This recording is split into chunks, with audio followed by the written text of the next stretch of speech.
Dragon Ball Super Episode 47, the beginning of the Future Trunks arc, has come and gone, and I feel like now that we've actually seen it, there might actually be more questions than answers. So on this video, I'm going to give you some of the Easter eggs and unanswered questions that I saw in Episode 47, and oh, by the way, this will contain spoilers for that episode. You've been warned.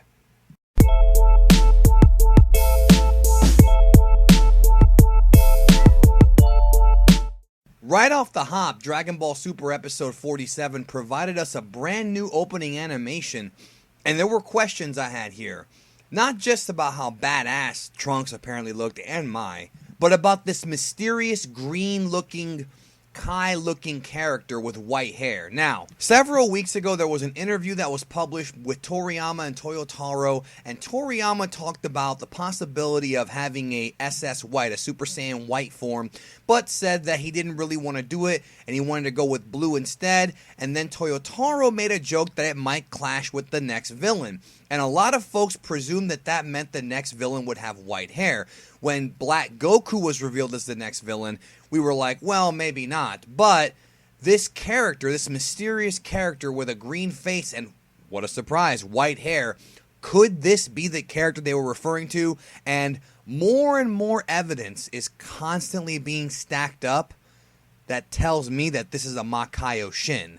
An evil Kai, the same ones that Toriyama spoke about in an interview literally 4, 5, 6 years ago that we never actually saw in the series, in the manga, up until this point. It seems like this character might actually be a Makaio Shin. Also, in the opening of the series, I'm noticing that Mai, Pilaf, and Shu are featured. So even though we have adult Mai from the future, who is presumably dead, although at this point she may not end up being dead, mostly because I feel like she's being promoted too hard, what kind of role will Mai from the present play in this arc? The next Easter egg that I caught was that of Trunks' mother Bulma in the future and how she's working on creating fuel for the time machine. The machine that she used was very reminiscent of this machine that we saw present time Bulma use in Dragon Ball Super Episode 44 as she was talking to Monaka.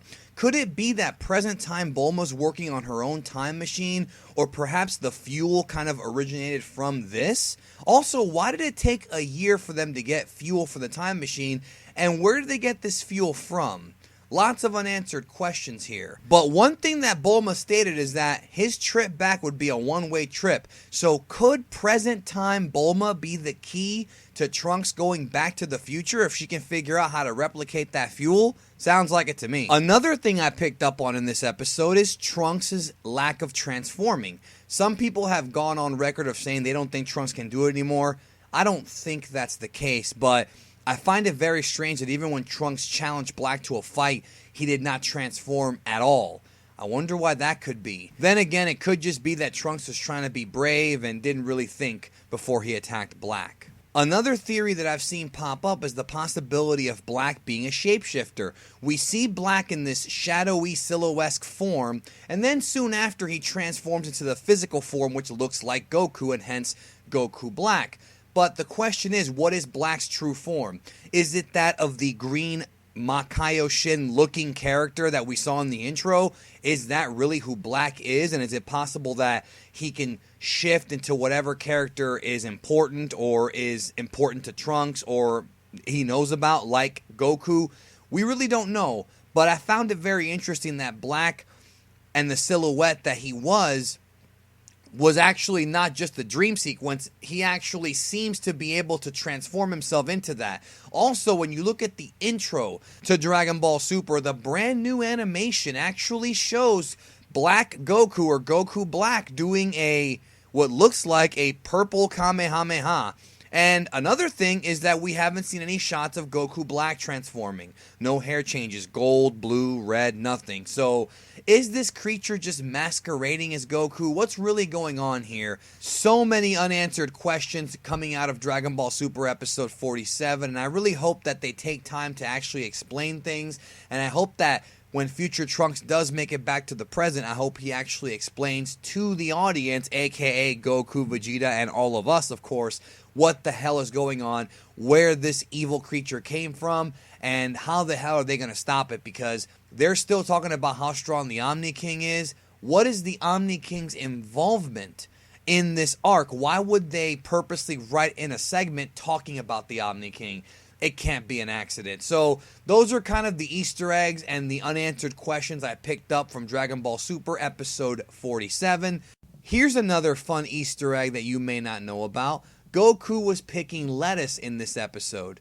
Who was the original Black Goku type villain we had in Dragon Ball Z? Turles, or as he's called in the Japanese version, Tullis, which is a pun on lettuce. I thought that was a funny connection.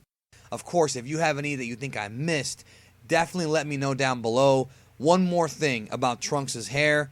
No explanation about why Trunks' hair is blue, and I don't think we should overthink it. It could just be that that's how Toriyama wanted to draw him, but maybe we'll get the explanation. It might not be a big deal. I wouldn't take it as such. Anyways, I hope you guys have a great day, and I'll catch you down the road.